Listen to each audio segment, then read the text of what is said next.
Topping the news tonight, senators met briefly this morning, and when the session began, Senate President Dr. Mildred Hall Watson read a communication from the leader of opposition business in the upper chamber, Senator Fred Mitchell. He called on the government to explain the entry of foreigners into the country to work at Bakers Bay and Abaco, allegedly without COVID-19 tests.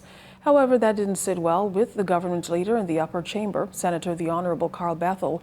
He stressed that government senators did not agree to any discussion taking place on the matter, and he explained why.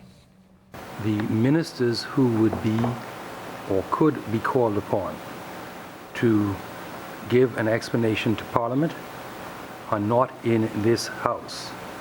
They are not, two of them are not members of this House. They are members of the other place. They are the persons who are accountable to Parliament.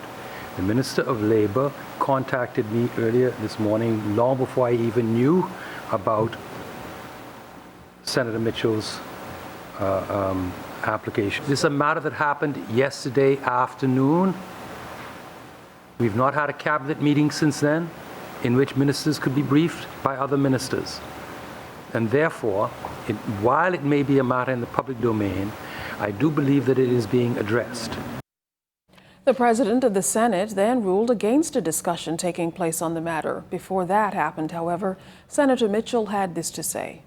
That is a most extraordinary explanation for a matter which is in the public domain about the entry of 100 workers into the country without COVID-19 negative tests. Rules say that they're supposed to have the COVID negative tests, and they're also supposed to have a letter from the Ministry of Health.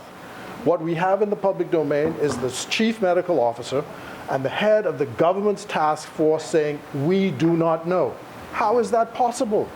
And then the leader for the government comes here this morning and says there's no minister. He is the leader for the government. When he is the government here. And so he has the competence to answer for the government.